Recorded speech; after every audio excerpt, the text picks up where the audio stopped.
Is Jamal coming? No, of course not.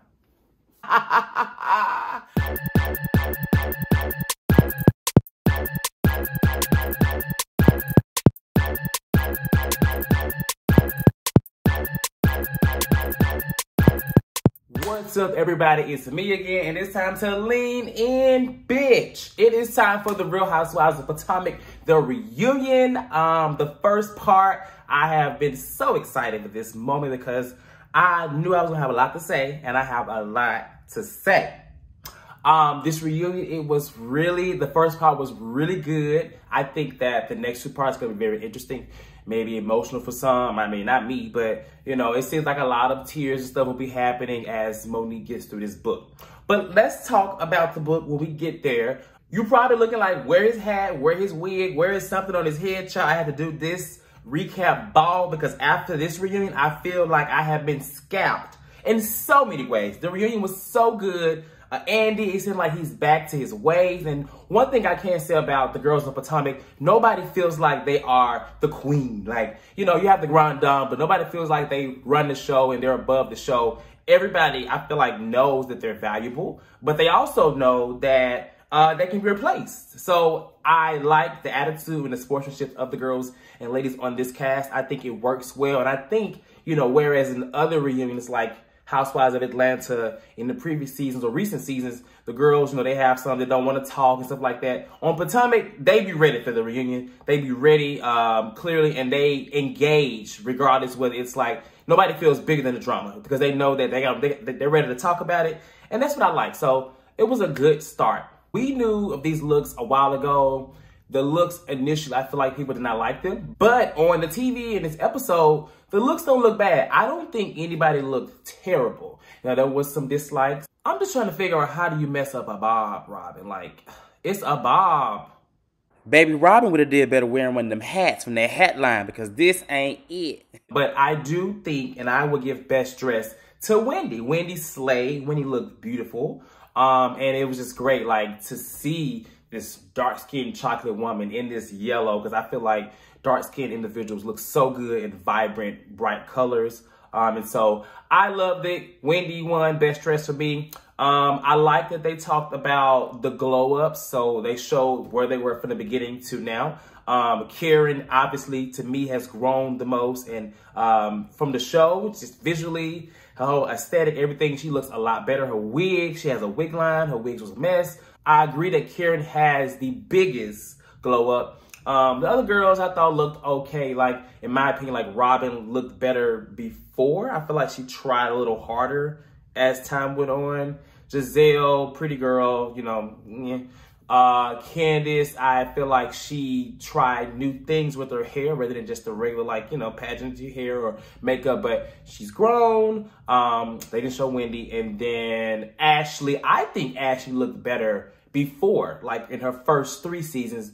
Not saying before the baby, but she just had a natural pretty look. Now, I don't know what she be doing or who is her styling team, but they need to stop. Okay, let's just go ahead and say that this reunion is all about Gizelle.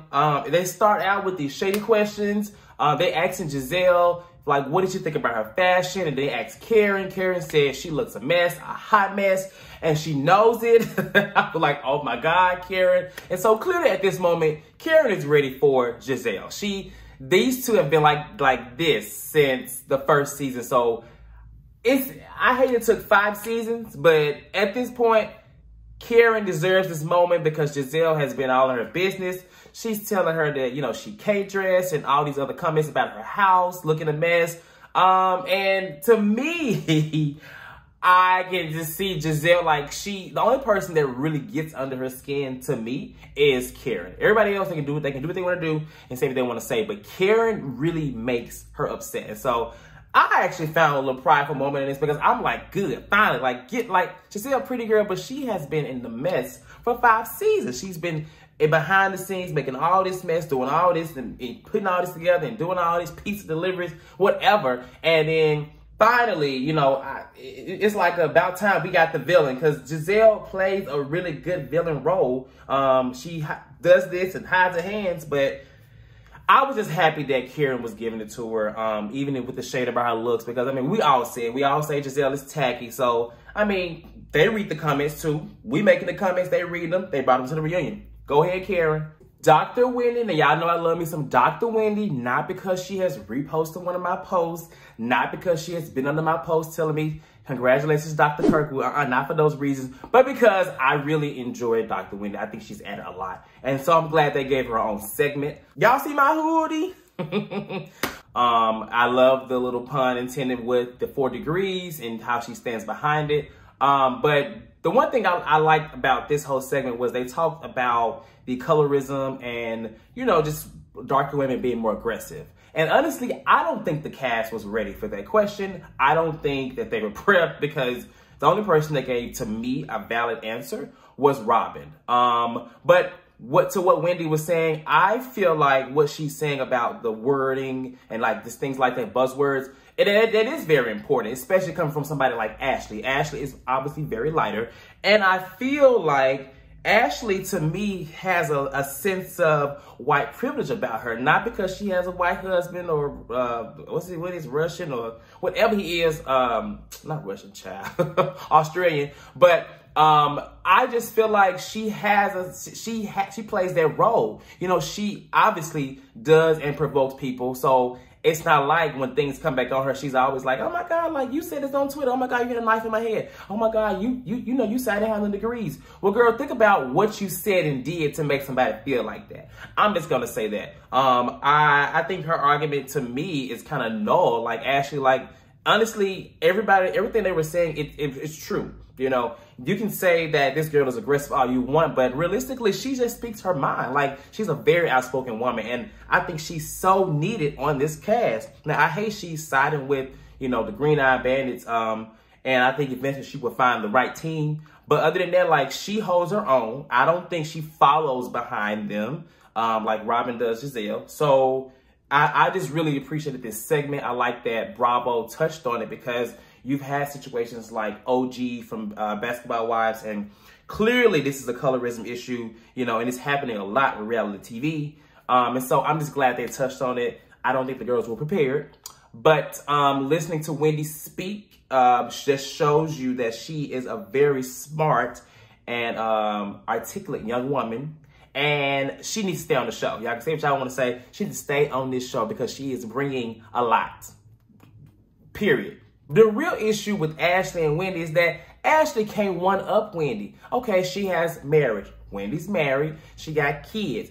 Wendy has 2-3 kids now. And then the only thing that she doesn't have is is a degree. Not saying that's just like something to wave in somebody's face, but it's like, well, Ashley, you argue with everybody else, and you can one-up them because you can say, oh, I have this, oh, I have this, oh, I have this, blah, blah, blah. But you can't one-up her. You can't one-up her with your marriage because it's not perfect, it's not great. The kids thing, we're not gonna kid shame that. He said that in season 3, 2, whatever, reunion. And then the degree thing, it's not like she's just throwing a degree in your face. What she's telling you is, girl, like, you don't compare, you know. And people can say that Wendy is condescending, and I don't think she's condescending. I think she is just very accomplished. And I think when it comes to this type of cast, sometimes you gotta let a bitch know, I'm up here and you right here, so weedy. So before you try me, address me accordingly. So weedy. I do wish that they had talked more on the Wendy and Karen issue. Karen, to me, kind of danced around it and was just like, oh yeah, we happy for you, Wendy, blah, blah.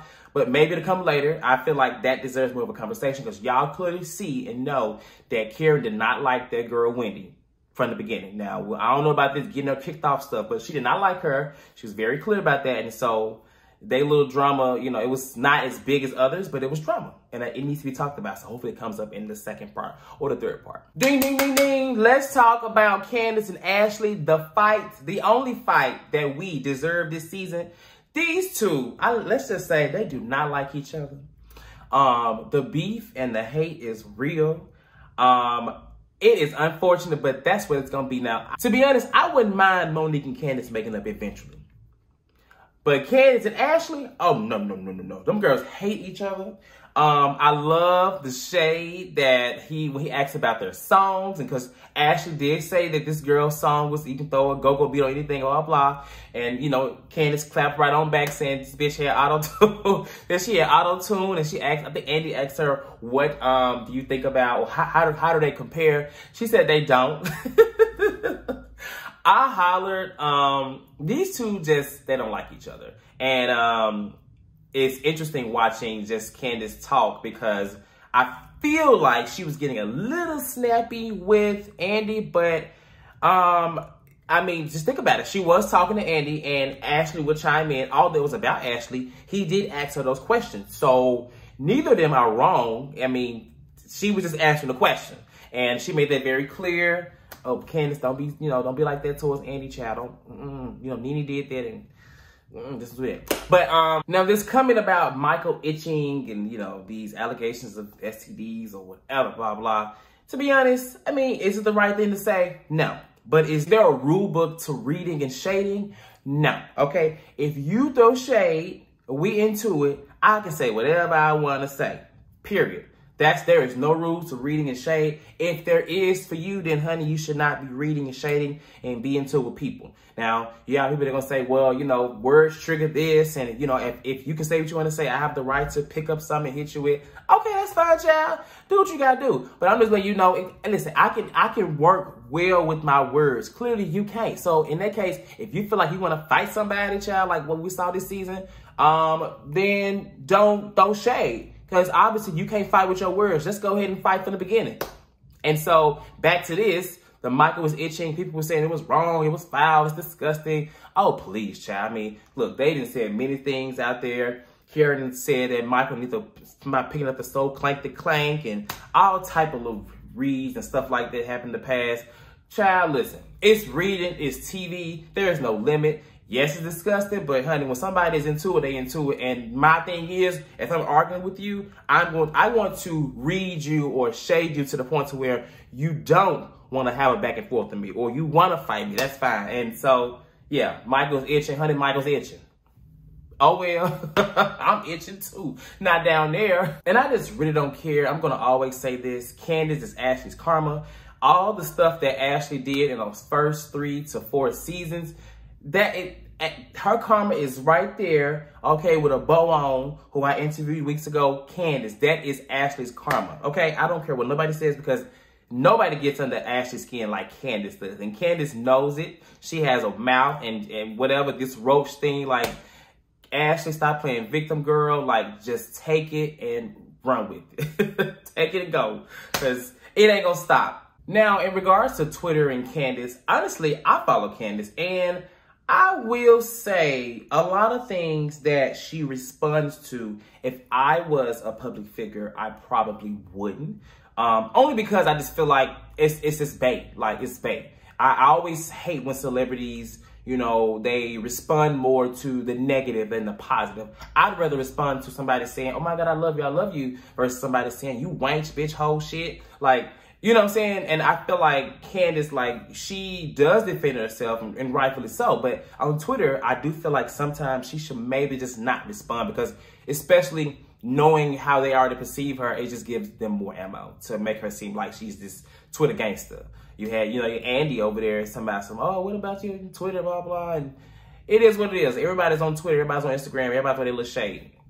Now, let me tell you another part when I holler is when they were having a little break or whatever, and Monique was talking to Ash, and she was like, oh, I'm going to bring out this bind, I'm expose people. And Ash was like, oh, no, we don't want to do that. Baby, I felt like Ashley was shook, honey. I know Ashley was shaking in her boots. She done already, done all this mess to get the heat off of her relationship. So now let's get to this segment with Karen and Gizelle. I'm just going to say that I am happy for Karen for going in on Gizelle, because honestly, she, to me, is the one person that deserves to be able to go in on Gizelle. I know she was talking about her business. And what I love about the whole segment, because everything she started with was, word on the street is, well, word on the street is. I'm like, Karen, like, you taking this girl tagline that she used for 3-4 seasons, talking about the word on the street is that her business is out of business, and something about, was it Target or Dollar Tree? Oh my God. And she started talking about the relationship with Jamal. And honestly, I was living for it because I feel like it was valid. I mean, Karen was lightning too. And the funny part is that every question she asked, she didn't even let Gizelle answer because she would go with more questions. I'm like, oh my God. I just feel like every time that Karen opened her mouth with a question, Gizelle was just leaning back in her chair. Like she just was leaning, child. I just felt bad for Gizelle because it's like, well, damn. I mean, you just over here just getting murdered. It was giving me very season 6 when they was getting on to Kenya. It was definitely a tag team. I mean, they really, you know, Karen and Monique, I think they sent Gizelle a message and said, come outside, nobody gonna jump you. And then she came out and they jumped her. I was like, oh my God. So to continue with the assault, Monique finally inserted herself, child. And of course, we knew about this binder. And my thing about this binder is this, like, you already have these allegations of, you know, paying bloggers and stuff like that. So you come with this receipt book and it's almost like, okay, you are kind of feeding into those rumors because I feel like, where did that stuff come from? You said that the girl texted you and gave you this girl, like, okay, let's maybe say that you paid her or reached out and did this, blah, blah, blah, researching. To me, it's just a little like, okay, like we've been knew Jamal Bryant was a little trash. I don't want to call a preacher trash, you know, because that's bad for the Lord. I'm sorry. But we already know this man ain't really about nothing. And, you know, I feel like the attack should be more on Gizelle. But it's clearly all on Jamal, which, honestly, although I know everybody's like, yeah, she read Gizelle, and I said the same thing. But honestly, I don't feel like Gizelle was really fazed. She just didn't have much to say. Honestly, this tea is old. It's not anything new. Everybody knew that Jamal was, I mean, talking to other people and other kids. I mean, the kids know it. The daddy knew it. So is this really new? Are you really, like, you know, revealing truth? Honestly, I was just like, okay, like, I get it. But let me tell you now. Whereas I was like, whatever, blah, blah, blah. What got me is when she said, let me read it. She said, I mean, my iPad, looking like a damn fraud, bringing a different man to the reunion every year. I hope he's sitting behind you this year, Pastor Holy Whore. Now, Monique, you didn't call this lady a Pastor Holy Whore. To me, that was the line. The rest of it, well, no, honestly, it was the, I hope he's sitting behind you this year. And then the Pastor Holy Whore. Now, whereas I'm not really a fan of rehearsed reads, but this is reality TV, and I don't think Monique is really a reader. So she probably had to rehearse it. She definitely went into the shower. When she took a shower, she said this a few times. She rehearsed it. But it was still delivered pretty well. And I live for it. Now, I just don't know. Like, I wish she had more on Gizelle, but I guess what she has on Gizelle is related to, I almost said Pastor Troy, Pastor Jamal Bryant. So this is just too much playing with the Lord on TV for me, but it is what it is. Gizelle deserves, okay, she deserves it. It's been 5 seasons. It's about time they didn't lit into her. I feel like the true issue is really between Karen and Gizelle. I feel like Monique is trying to find moments to insert herself. I know they said she's saying she's getting back at her for, you know, spreading lies about or trying to get her kicked off the show, or calling her husband big boy. But I mean, is that really enough to do all this digging and deep into, you know, try to assassinate her and her alleged ex-husband's pastor, whatever? It's just kind of crazy. And honestly, I hope that those little girls are not watching the show, because it just would be very sad. And I mean, if they haven't watched it, I'm sure they've probably been like, oh, my mom is crazy anyway. But to be watching this type of assassination of their mom, child, if I was them kids, I'd be in the back like, let me go, let me out, get me out. I want to whoop that. If I was them kids, I want to fight Monique, because Monique is doing some crazy, dangerous stuff. And I kind of live for it, but I'm kind of like, okay, I'm in between. I am. She reading out phone numbers, and when she read out that phone number and Gizelle agreed, child, Candiace said, that's unfortunate. And Candiace was really trying to, like, you know, get it to stop. I could see her, like, trying to, you know, stop her and say all this stuff about why, because to me it is kind of like a little trash or whatever to be doing all that. But child, she couldn't stop her. But that also lets me know that I'm curious to know what else does she have in that binder. I don't know why she has a tab for Wendy. I mean, because honestly, I don't think she want to go there with Wendy. Wendy can handle her own to anyone on that cast. So what else could she say? She lied about being a teacher or lying about having 4 degrees. Maybe she got 5. I don't know. And then there was it. Post-its now. Post-its take me out. The Post-its tab is for Candiace. But I'm just curious what is in there for her at this point. I'm surprised she even got something for Candiace, because due to the legal actions and stuff like that, even when I spoke to Candiace, a lot of stuff they really can't speak and do. So maybe it's going to be some light. She had Robin in there. She had all the girls. I'm just trying to figure out, like, what is she going to say about all these people? My opinion is that she should have had a tab for herself to clear her name about this trainer and this baby and Big Boy. But maybe that's going to be in the former friend, which is Sharice, who ain't at the reunion this year.